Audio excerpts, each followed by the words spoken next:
ফদিলাতুশ শাইখ সালেহ আল ফাওজান হাফেজাহুল্লাহ, ওনাকেও আমরা সবাই চিনি। বর্তমান দুনিয়ার যদি প্রথম সারির 4-5 জন আলেম গণনা করা হয়, তন্মধ্যে উনি একজন, শেখ সালেহ আল ফাওজান। তো তার কাছে যে ফতোয়াটা জানতে চাওয়া হয়েছে, শাহাদাতু আল্লা ইলাহা ইল্লাল্লাহ হিয়া মিফতাহু দীনিল ইসলাম। তো তার কাছে প্রশ্নটা হলো, কোন ব্যক্তি যদি লা ইলাহা ইল্লাল্লাহর সাক্ষী দেয়, এটা তো ইসলামের চাবি।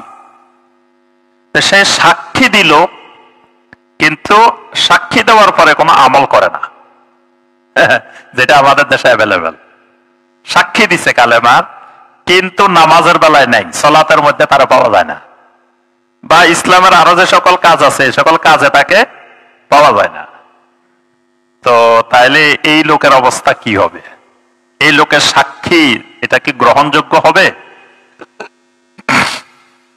শেখ সালেহ আল ফাওজান হাফেজাহুল্লাহ তিনি উত্তরে লিখছেন, মান নাতাকা বিশাহাদাতি আল্লাহ ইলাহা ইল্লাল্লাহ ওয়া আন্না মুহাম্মাদার রাসূলুল্লাহ হুকমুন বিইসলামিহি। বলছেন যে যিনি এই সাক্ষী দিবে যে লা ইলাহা ইল্লাল্লাহ মুহাম্মাদুর রাসূলুল্লাহ সাল্লাল্লাহু আলাইহি ওয়াসাল্লাম, যে এই সাক্ষী জবানে দিবে, তাকে প্রথমত আমরা ধরে নিব মুসলিম।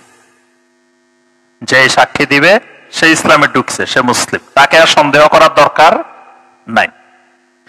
ফাইন আমিলা বিমুক্তাদাহা যাহিরান ওয়া বাতিনান ফাহাযা মুসলিমুন হাক্কান।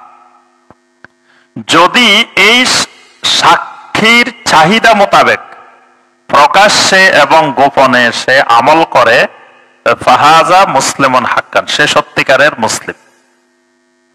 লাহুল বুশরা ফিল হায়াতিদ দুনিয়া ওয়াল আখিরাহ, এই লোকের জন্য দুনিয়া আখিরাতে সুসংবাদ। ওয়া ইন আমিলা বিমুক্তাদাহা যাহিরান ফাকাত, কোন ব্যক্তি আছে প্রকাশ্যে আমল করে, হুকমুন ইসলামিহি ফি যাহির, তাহলে বাহ্যিকভাবে আমরা তাকে মুসলিম বলবো, কিন্তু ওয়া ফিল বাতিনে হুয়া মুনাফিক, কিন্তু ভিতরে ভিতরে সে মুনাফিক। যেমন নবী সাল্লাল্লাহু আলাইহি ওয়াসাল্লামের যুগে যারা মুনাফিক ছিল, এরা বাহ্যিকভাবে নামাজি ছিল, বাহ্যিকভাবে সব আমল করতো, দেখলে মনে হয়তো পাক্কা মুসলিম, কিন্তু গোপনে ছিল তারা মুনাফিক। আচ্ছা, ওয়া আম্মা ইযা লাম ইয়ামাল বিমুক্তাদা লা ইলাহা ইল্লাল্লাহ ওয়াক্তাফা বিমুজাররাদিন নুতকি বিহা আও আমিলা বিখিলাফিহা ফাইন্নাহু ইয়াহকুমু বিরিদ্দাতিহি ওয়া ইউআমিলু মুআমালাতাল মুরতাদ্দিন। কঠিন কথা বলছেন যে কোন ব্যক্তি লা ইলাহা ইল্লাল্লাহর চাহিদার আলোকে আমল করে না,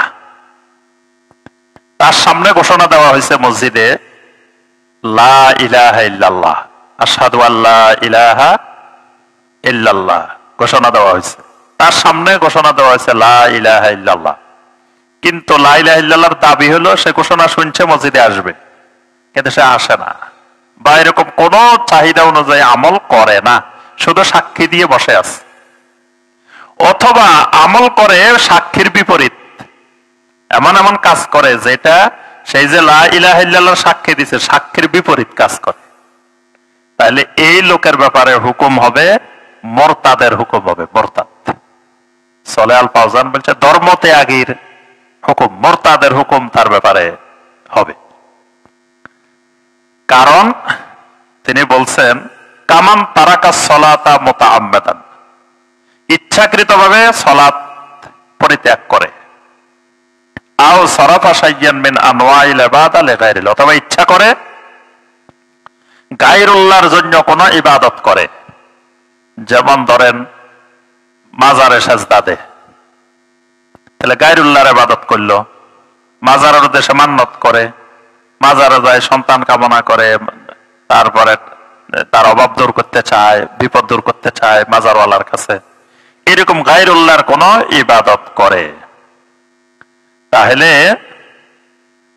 এরকম করার ক্ষেত্রে সে সরাসরি যদি এরকম শিরকি কাজ করে তাহলে মুরতাদের হুকুম প্রযোজ্য হবে। আর যদি এরকম করে না, কিন্তু কিছু কিছু আমল করে, কিছু কিছু আমল করে না। মানে কিছু কবিরা গুনাহ করে, আবার কিছু ভালো ভালো আমলও করে, দুইটার মিশ্রণ আছে এর ভিতরে। তাহলে তাকে মুরতাদ বলা হবে না। ফাইন্নাহু ইউতাবারু মুমিনান নাকিসাল ঈমান, তাকে বলা হবে এমন মুমিন যে মুমিনের ঈমান অসম্পূর্ণ, ঈমান নাকিস, ঈমান অসম্পূর্ণ। যতক্ষণ পর্যন্ত না শিরিক না করবে ততক্ষণ পর্যন্ত সে মুমিন, তবে অসম্পূর্ণ মুমিন। যদি প্রকাশ্যে শিরিক করে এবং কোন সলাতে আদায় করে না, তাহলে মুরতাদ, তাহলে সে রিদ্দার হুকুম, মুরতাদের হুকুম প্রযোজ্য হবে।